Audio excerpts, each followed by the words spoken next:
You hear the very distinct noise of that cannon going off a second time. This time far enough away that you don't go deaf immediately. Ah, how kind.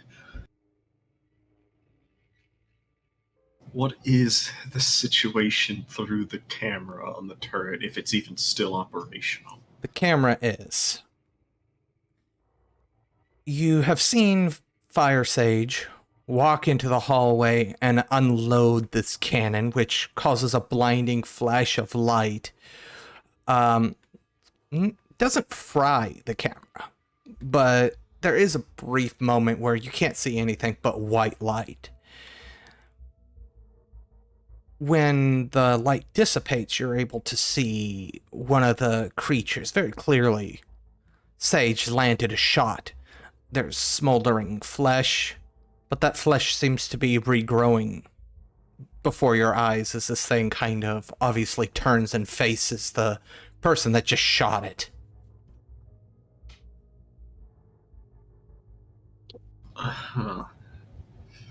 Well, if the gun is up, I'm not leaving this control room. I'm going to keep shooting, and if it's not, I'll find one that is.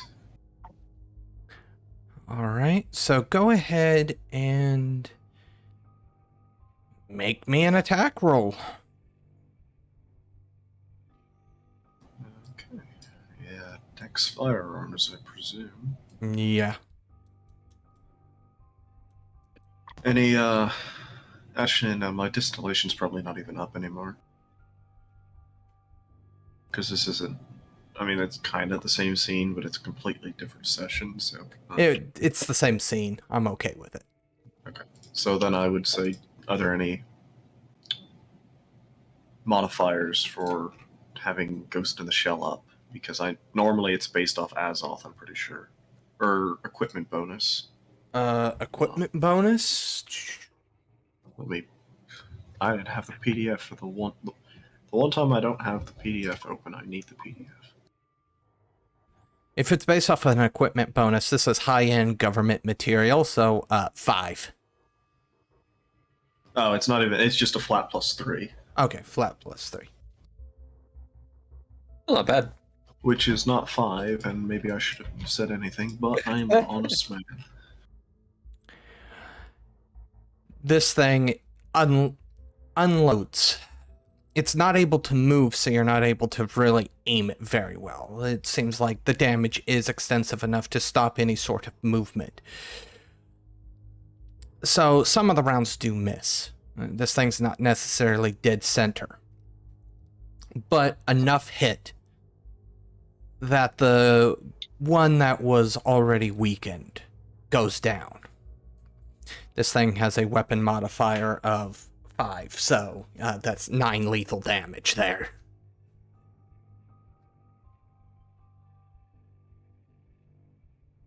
Well, I mean, as much as I, hate to just say, I keep shooting, that is the situation I find myself in. So, you are going to watch on the camera and continue to shoot anything that is within that small field of... Unless there is another camera up that has more of them in its field of view that is still operational. Well, there are other cameras. That is the only turret, though. Okay. Yeah, well, if this is the only gun I have pointed at the enemy, then it's the one I'm using. Well, that was kind of the point I was getting at. It's not pointed at the enemy anymore. Well, maybe they'll get in the line of suppressing fire. So you're just walk in front of my gun. You gotta do this the old-fashioned way, but I'm not using a handgun to do it. Well, it's time to loot the armory, I guess. So, this armory is particularly well stocked. You do see another one of those massive backpacks and cannons, free for the taking. You see numerous amounts of different types of grenades, stuff that look completely foreign to you, exceedingly high-tech. Almost looks like Edmund a sci-fi armory. Edmund is looking for any model of firearm he recognizes. That is nothing. All right, what looks suspiciously like it might still be from like the 90s? Nothing. Right. Dude, this is Task Force Valkyrie here. You think they're... Yeah, but it's also federal, so Are there any I know rounds? there's got to be an M2 in this place. There's got to be a Browning. No. They're in the recycle pile. There's several different types of injectors laying out. Those have labels on them. Ed is not injecting random drugs. He's just going to find the first thing that looks vaguely like a rifle or like SMG, something fully auto to put rounds down range, and we're going with that. Disappointed, but we're going with that. I would take grenades, but I have nothing to carry them in, so unless there's like a chest rig or something in here. There would be a chest rig full of equalizer grenades. Don't know what that means, but probably goes boom, so... Also, I want to clarify something since, just so everybody's on the same page. This is the Advanced Armory Endowment for Task Force Valkyrie. So in other words, what's in here are their endowments. So equalizer grenades, etheric goggles, etheric capsule rounds, the Hugin visor, the Mjolnir cannon, the Minion. Pull up book. Yeah, there's not going to be any sort of rifles to put down range. This is a much different type of armory. So it's a boring one. All right. There's another Mjolnir cannon. Yeah, but I don't have hearing protection, my friend. It's true. There are etheric rounds.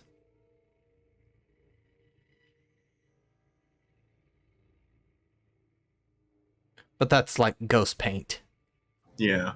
Well, Edmund will find a chest rig and load up as many random grenades and support weapons as he can, but as stupid as not taking the Mjolnir cannon is, I don't think he would take it because he can't hear. He won't be able to hear, and nor does he know how to use it. All right, so you're just making your way downtown? Yes, I'm giving up the free Mjolnir cannon. Okay. No, that's perfectly fine. As you get to the hallway, Sage is gonna unload another shot. Which means I'm so sorry, Edmond. Why do I help? I mean, Because boom. the Mjolnir cannon fires again. You are I'm deaf. for a few more turns. However, the firing of this cannon does not dissuade anything other than what it hits. And as the person at the other end of the hallways kind of peeks out, you can see it is Marshall. However, the dogs and these pustulant-looking people are almost upon him completely.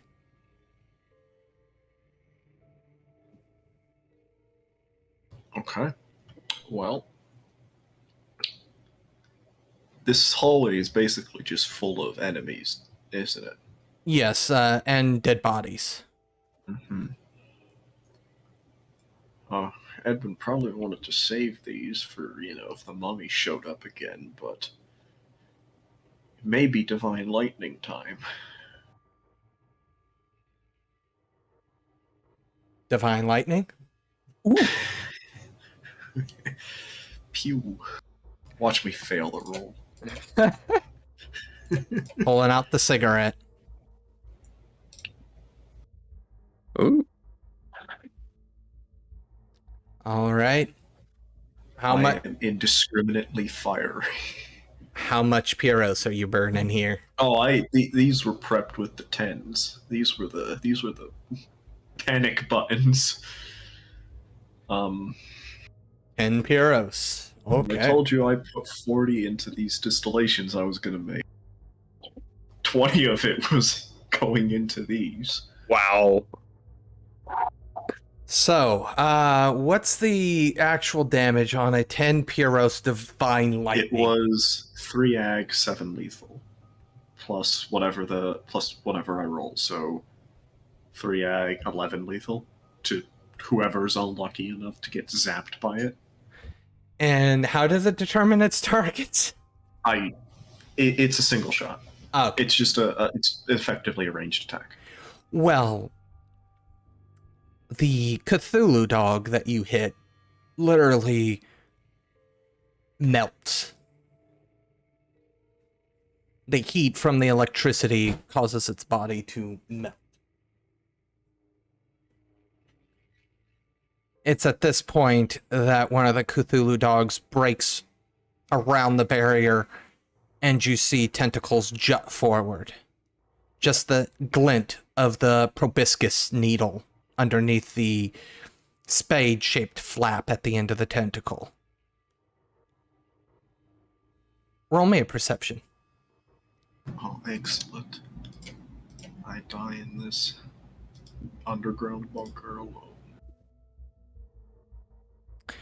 You hear what sounds like a firearm clatter to the ground.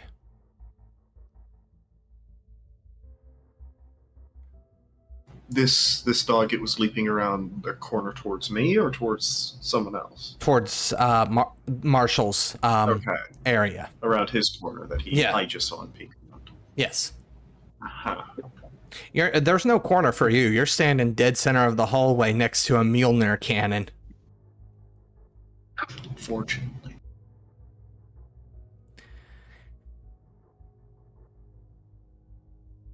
Well, that's probably not good. There's still a lot of targets in this hallway, aren't there, though? 4. And it's Mjolnir time. No. However, you're still deaf from the previous round, so, I mean... Don't worry. You're still good. The Mjolnir cannon is legitimately only enough to actually stun these things, actually. However, 11, 13 ag? Or, 3 ag plus 11 lethal, like... Hey, Prometheans are strong, and I'm just stealing a bit of their power. You gonna use another Divine Lightning? Theoretically, it's charged through the scene. So you're doing it again. So I'm firing again. Is Whoever is... Don't you still have to make another roll to hit? Probably. That was what I tried to get an answer out of you like a month ago and never really got a clear answer, so I will roll again. Yeah, roll to hit again. Yeah, roll to hit again. So that is... So it's the same amount of power, 3 and 7? Yeah, 3 and 7, so 3 and 9. The next thing that you hit, fries. These things don't have over 12 health, so like... At this point, the 2 dogs and the 1 postulant human, they're booking it. I mean, legitimately, they're intelligent enough to know, I don't want to die here. And this guy seems to be able to one-shot us. So they're booking it. Well, I'm going to advance to where I'm pretty sure Marshall was and fire as I can. If they get out of range, they get out of range. I'm not chasing them. The human would still, or the postulant man would still be in your range. The dogs, you ain't, they're dogs. Oh, guess he loses living privileges. Another 2. Another 3 ag 9 lethal. Say, this hallway, which was relatively clean, is now not covered with ash, essentially. Except for, at this point, now that that last target has turned to dust in front of you,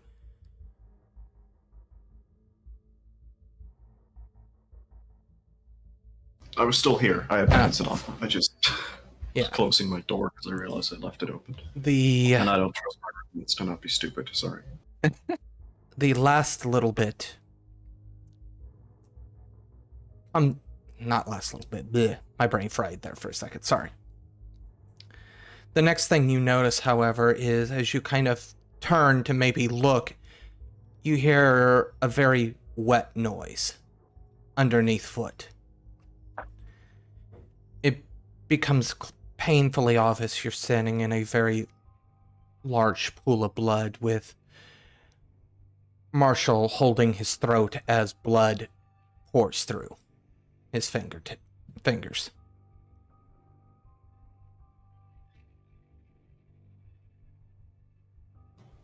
Well, I have absolutely no medical supplies on me. But I can try. I know narratively he's gonna die, but Edmond is going to try. Use some field jungle medicine here to try and staunch what bleeding he can. Whatever clothing rag that seems somewhat dry still is getting torn and wrapped around the neck.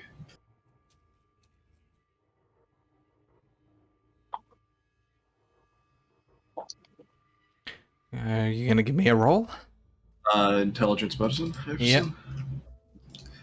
I don't like rolling things randomly because that's bad D&D memories. You're able to do an admirable job, but the amount of blood pouring out, you realize it isn't going to do any good. It looks like the way the proboscis went in, it definitely hit the carotid as you're looking at it, and it probably went through the vocal cords as well, so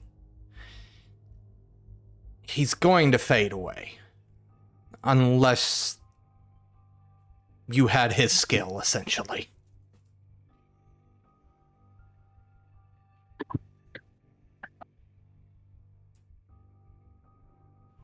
Do we want to try something? No, there's no point. I'll let it peacefully bleed out. That just sounds wrong, but As the last gasp leaves his lungs, roll me a perception. you got it, boss.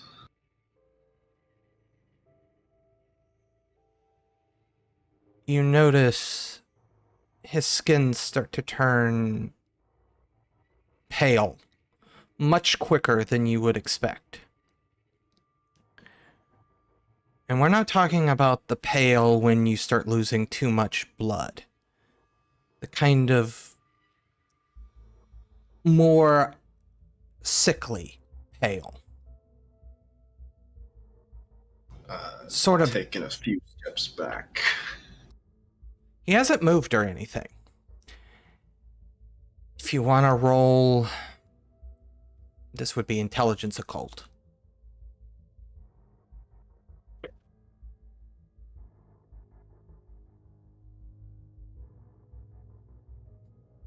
It's not unheard of for the contagion to spare a life if they think it would be more useful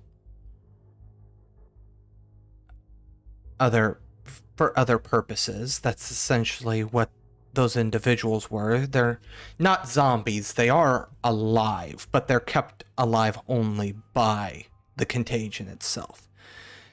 there's not many of them.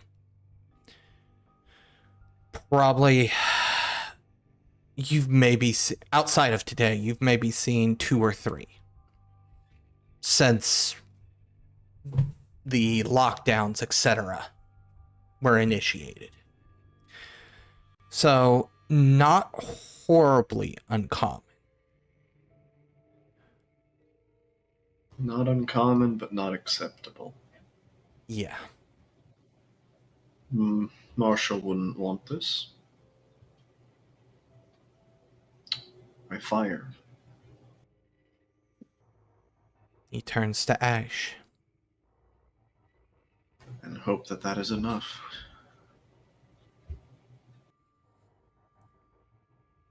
Well, there were, 2 dogs that got away? Yeah. Chasing them into an unknown area is probably not a good idea. Unless this is a different scene. Yeah, this is a different. This is a different scene. And if only Fire Sage had not lost her ability to speak due to the Milner cannon. I mean, usually there's 2 other people that need to be notified of the death. Now's not the time. Not until we get out of here.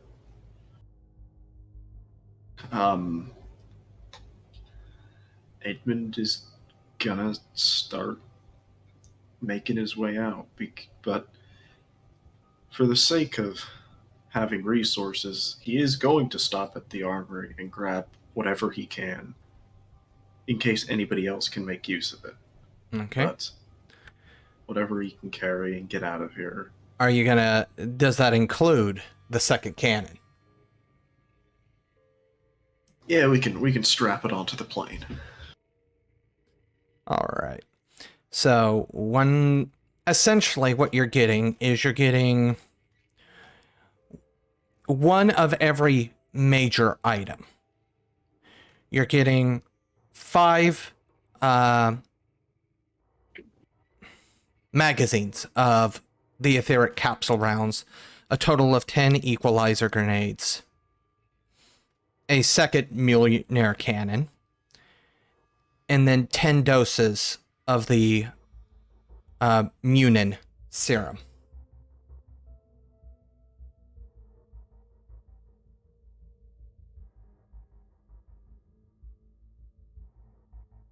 It'll have to do. Maybe it'll be used, maybe not. And with that, we're going to go ahead and go over, now officially, over to Awat and Seth. Okay. So I assume we've been driving and hiding bodies, as it were. The original plan was to send all of the mummies in different trucks to the same location, essentially. So they can get loaded onto the plane, correct? Something like that. Yeah. You and a few of the other cult members have been able to do that. So we're currently at the airport. Yes. Without your pilot, of course. We kind of need him to continue. Where is he? Shouldn't he have been back by now? I will message him and say, the plan, knowing that our friends or our acquaintances might be able to kind of read in on what we're saying. Just say the plan has sped up. We'll meet you at the. You know where to find us. Edmond, upon receiving this,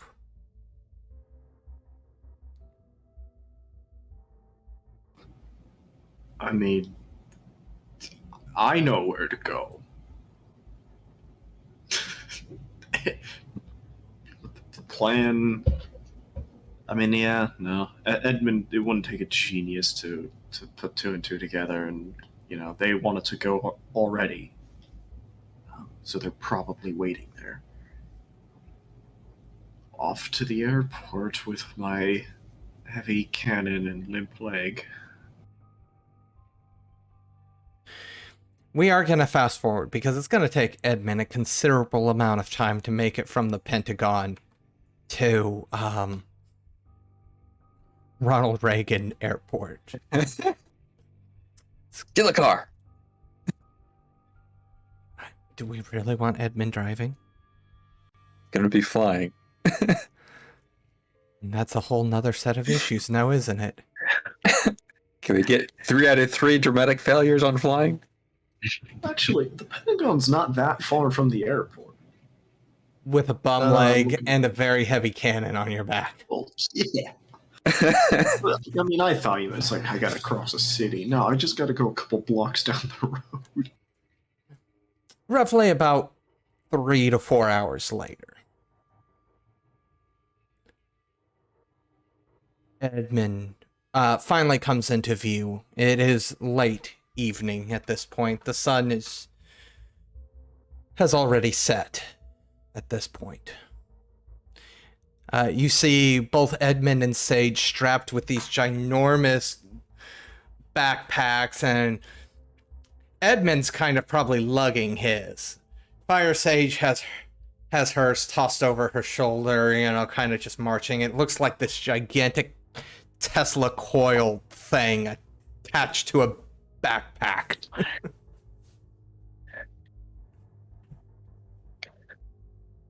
And what are those monstrosities? Loud. That's what they are.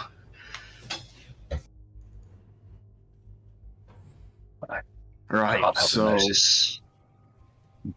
first of all, I'll hand you the news. We're a doctor down. You were unable to find Marshall? We found him. Unable to get to him in time. Yeah.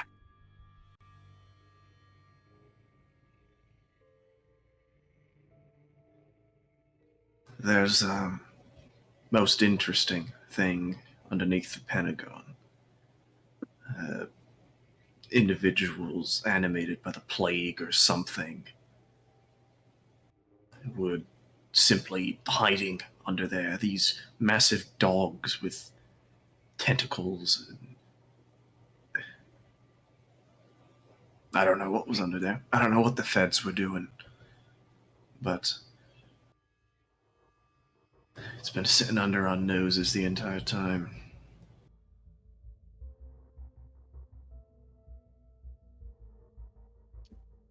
That's why we need to make haste and awaken our master so that they can fix what is wrong with this world. Well, I found a bit of fire seemed to fix the plague bearers quite well, but no, some escaped. But nevertheless, you've brought you've hauled everything over here. We are ready to depart. Yes, we have all the supplies we could find, and we've brought our masters into the cargo area. That's what you call it, yes? Close enough. We're hauling all 5 of those tombs with us. I thought it best not to leave them without proper supervision. Oh, I hope her engine can handle that. I would hate to cut out over the Atlantic.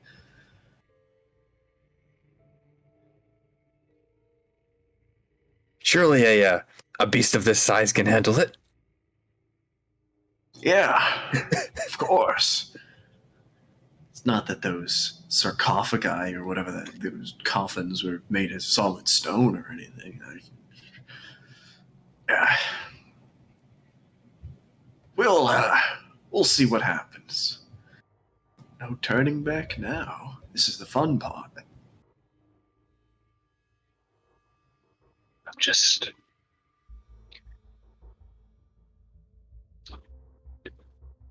it's Dr. I Brown wouldn't won't be worry. there for it. I'll take some extra precautions. I think it's cheating, but I'll do it this way. Edmond will retrieve a marked cigarette from a pack and put it back in his coat pocket. Well, We will mourn Marshall on the way and honor his memory by succeeding in our task. We can only hope. yeah, I've heard those words plenty of times. No. Do they help? Do they work? After the dozenth time you've heard it, no. You know, I've heard all the lies, all the bullshit. Some people need to hear it, but lives are going to be lost, and it hurts, but mourning, it's not going to stop the next life from being lost. Agreed. But for some people, it needs to be said. Anyways, We're running a bit short on people. We've lost 2 in the past month. all the more reason for haste. Didn't get on the plane. I'm getting on the plane. Seth, on the plane? On the plane. Well, boys, milk 'em if you got 'em. Ghosted go. machine. Oh, he's cheating. Yes, I'm cheating because this plane was not designed to carry 5 giant sarcophagi of stone. Yeah, it was more Is of it a commercial? private plane. Oh, I mean, we could have maybe taken them out and wrapped them in cloth. Left the sarcophagi.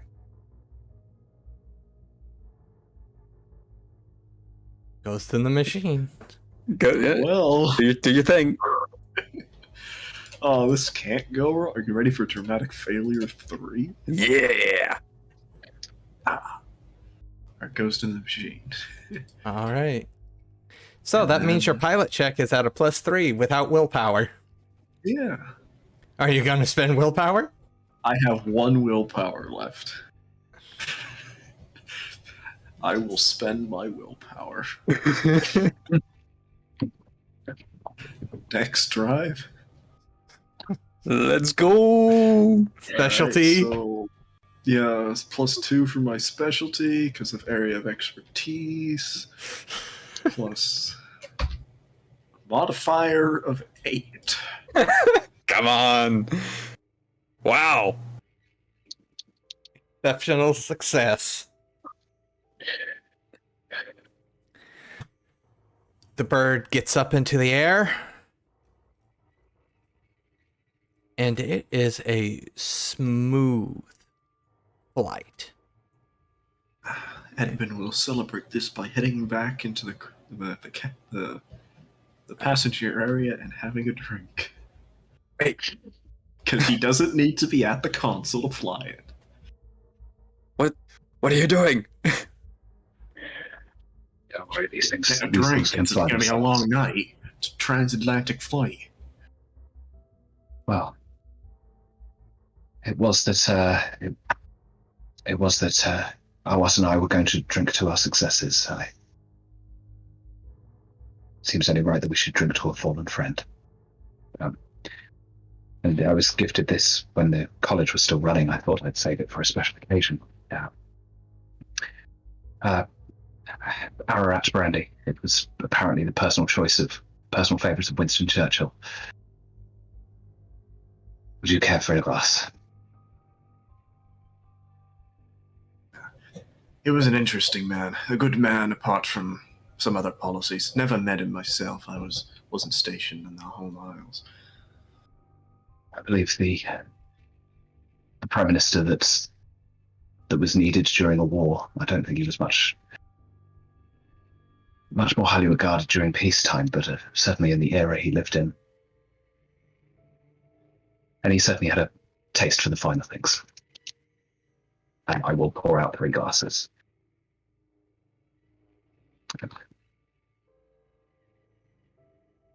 The Marshal.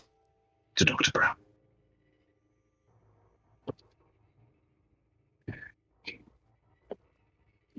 The plane continues to make its ride.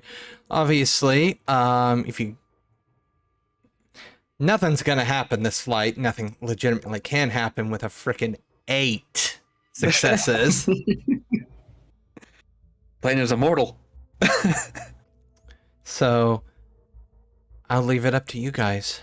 Do you wish to chat amongst yourselves as your characters, or shall we go ahead and skip forward? I mean, realistically, Edmond probably has a couple of questions about what the hell we're flying into. Pardon, sorry, I said that. But he's just like, yeah, something important. We gotta go in the Middle East. Like, okay, there a relic here? Like, where are we going, guys? I think Awas is probably the best one to fill you in, being a little more familiar.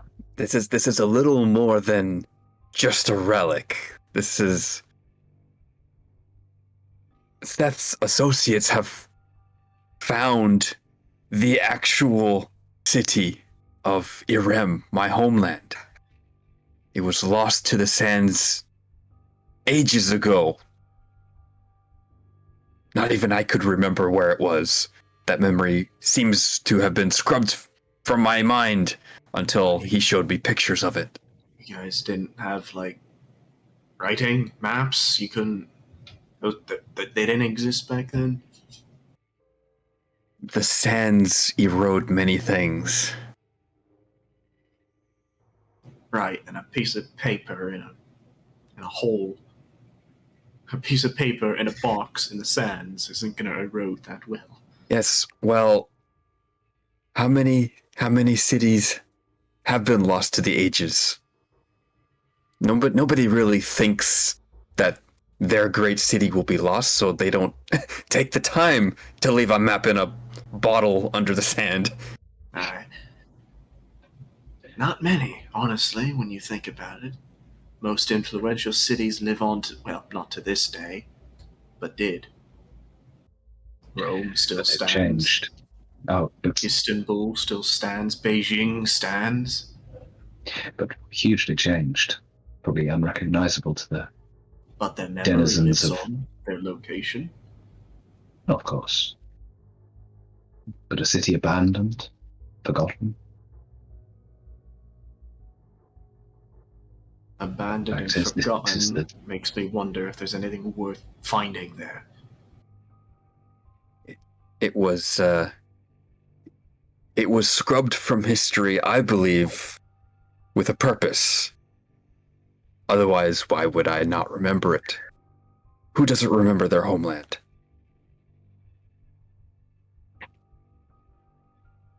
So,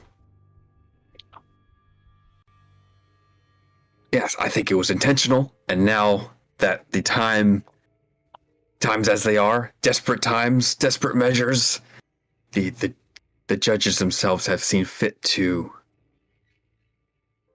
release it. They couldn't have done this a decade ago. It was only pure happenstance that meant that my colleagues found it. I mean, several of them have been digging in the area for years, but often miles from where they are now. It's quite a hive of historical value. Call me cynical, but the world's been dying for a decade now. What's the point in revealing something that can fix it at the end? Why let it all burn to begin with? I think there's possibly, since meeting our new acquaintance as well. I think there's more going on than pure coincidence now. I hate coincidences. Fate. Bullshit. Seth himself received a message from the final judge herself, sorry. Themself. No, it's a she. I mean, it's cryptic at the best, but essentially that the judges themselves were allowing the next stage and of the contagion to occur, but in how the means to generous show of us the them. way forward. Instead of fixing it themselves, they allow us to have the privilege of doing it. No, not us. Our masters, the Arisen. Except Well, we're tell having me- trouble getting them up. tell me this right now. If we were to stop doing what we are doing right now, they're not waking up. Yes, I this could is send true. this plane to the bottom of the ocean right now. This isn't about them. This isn't their story yet.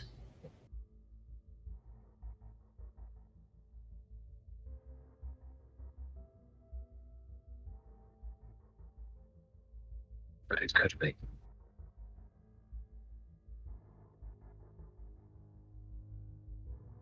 The worlds might yet continue if they are given the agency to act in the way that they only know, only they understand. I've heard this from Command many a time. Us the grunts in the trenches, eh?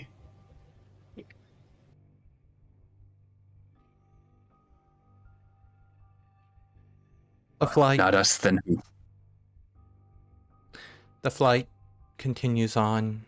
Eventually, night gives way to day, and morning then gives way to afternoon.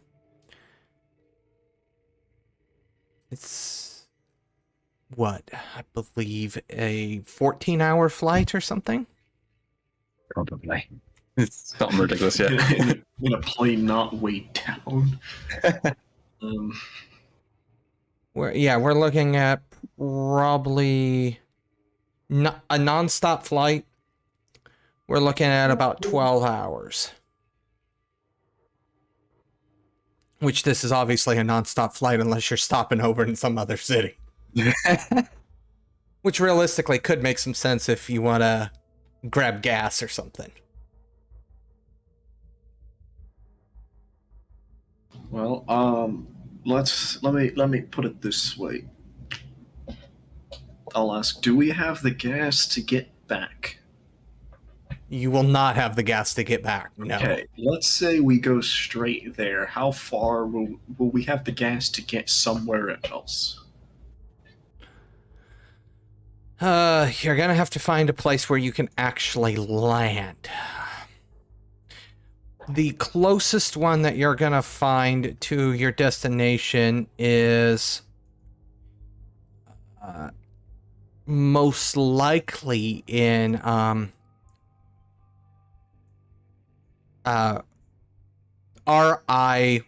RIYADH.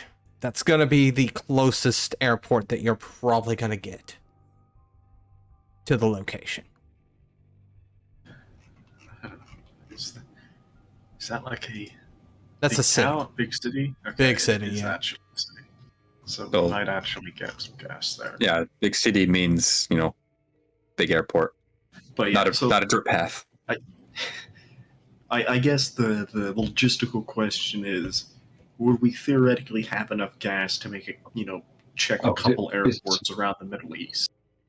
Or do we Sorry, need was to... it Riyadh you were? Riyadh, yeah. Yeah. That's going to be the closest airport. So you want to bounce between a couple of airports is what I was getting? If there's no gas, we might have to bounce between a couple. Okay, There may so not be enough gas to get home, but maybe there's enough gas to check around the Arabian Peninsula. Probably not, no. Not with this. Then I would probably want to stop, somewhere first to make sure we have enough gas to get home. All right, go ahead and roll me. Just roll me a intelligence investigation. Where you stop doesn't really matter. Your roll does matter here, and you have no more willpower because you don't sleep. Don't worry, I can get some back with my vice of impatience by landing very quickly. You're able to find just enough fuel for you to make it back. It'll be calling it a little close. How exciting. All right, off to the desert.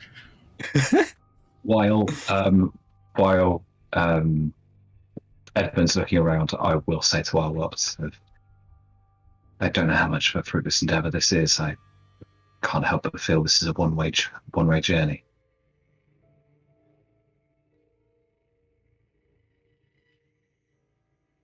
Well, I could spew some old philosophies and say life is a one-way journey.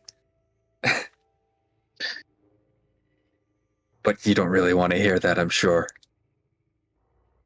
It is very likely, yes, this is a one-way trip. The state of the world that it's in, it's going to be an uphill fight. It's been an uphill fight, apparently. All we can do is trudge through and hope we reach the top. And, well, to be very fatalistic about all of it, it's been quite the journey, hasn't it? Been a long one for me. But I finally get to see home one last time.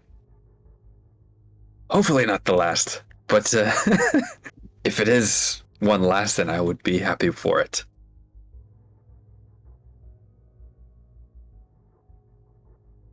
The plane makes its way back up and lands safely.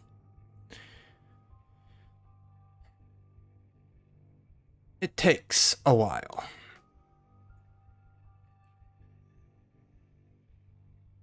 Waiting for the caravans. The caravans are still probably the safest way to move throughout the sands. This journey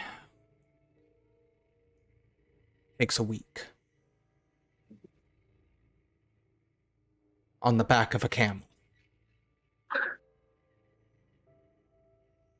Proper transportation.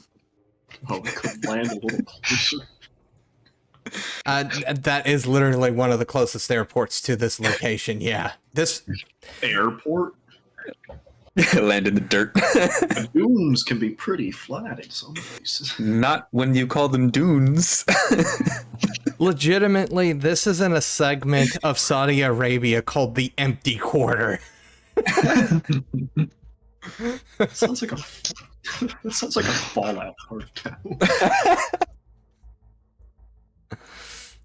No, regardless, yeah, this is in an area called the Empty Quarter. You don't want to do a fun landing? Alright, fine. Yeah. Back on camera. You arrive to Awat and Edmond, a few dusty-covered people that you have no idea who they are, honestly. Seth? You're more than familiar with these people. They're flagging you down. You know, there's general actual excitement from people. Do you have names for them, or should I? There is a. I can come up with stuff if you need. No. Bob, Steve. Really? No, we're in the Middle East. It's like Abdul and These guys aren't Middle Eastern. Yeah, so Bob and Steve. Yeah. You know what? They're Biggs and Wedge now. Deal with it. Okay, Square will sue you. You can't do that. Where's Sid? Wait, we have our own Sid. Far more cynical Sid. No, realistically, the two guys' names that are flagging you down are Ray and Jose. Um, allow me to introduce Ray, Jose, meet Awat and Edmond, and Assistants of yours? no.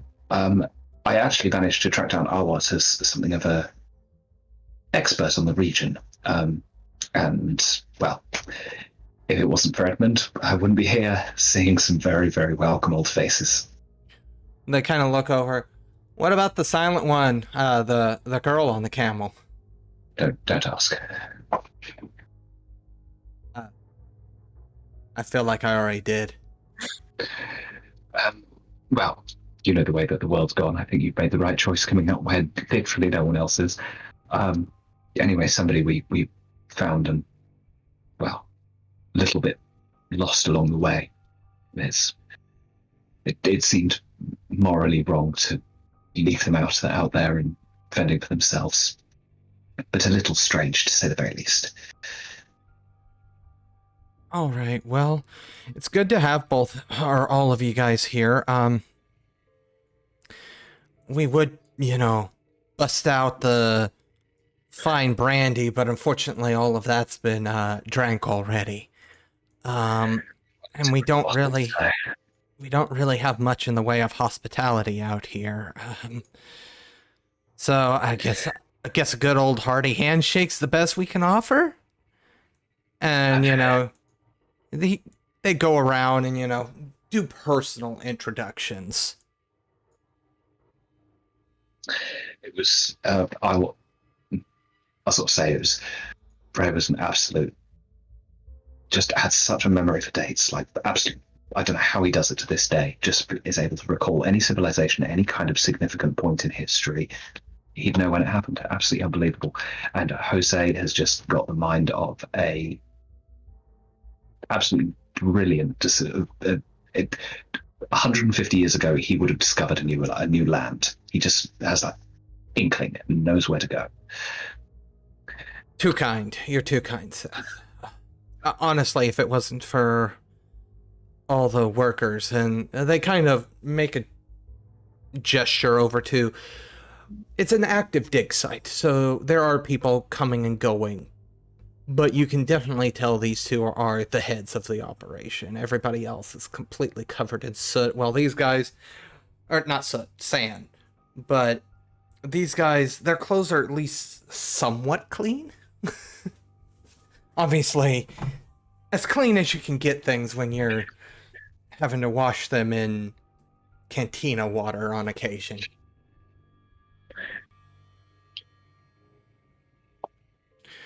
So, I think the first thing we're gonna ask is that y'all take a seat. He kind of points over to the tent there. It has the standard, red plus sign above it. We're gonna need you guys to take a seat. Given the way things are, we're gonna do a blood test. Mm. Of course. I wonder what a blood test might reveal. Mm. We know that as Awat revealed that. Awat doesn't know it. Oh, doesn't know he's sick. Also, does Edmond have blood? Yeah. I'm not actually a Promethean.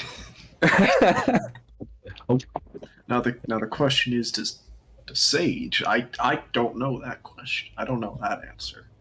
But Sage has something close enough that will fool them, essentially.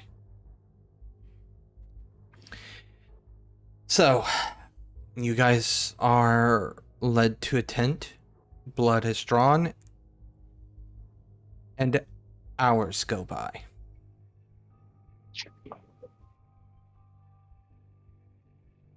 And You know, if you would believe me, this isn't the sketchiest med tent I've been in. On that note, a nurse comes in. He looks over, he hears the comment, and he goes, I'll take that as a compliment. I wish I had better news. Seth, you're good. The girl over there is good. Edmond, you're good. What? You seem to be infected. Ridiculous. With what?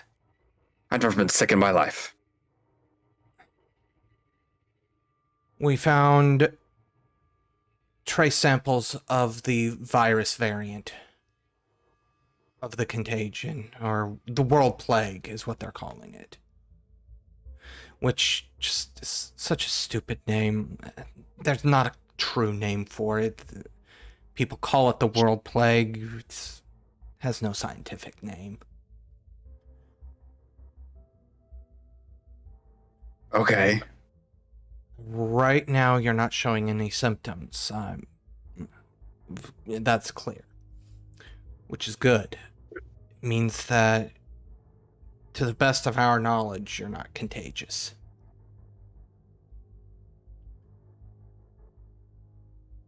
It will end your life eventually.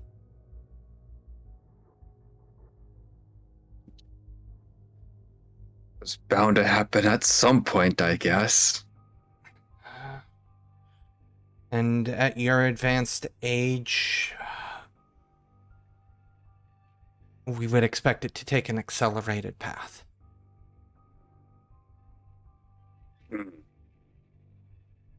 So, how long do I have? A couple decades? If only it were that easy. If we had a projected timeline for any of this, maybe we could have had better safety measures when it still mattered.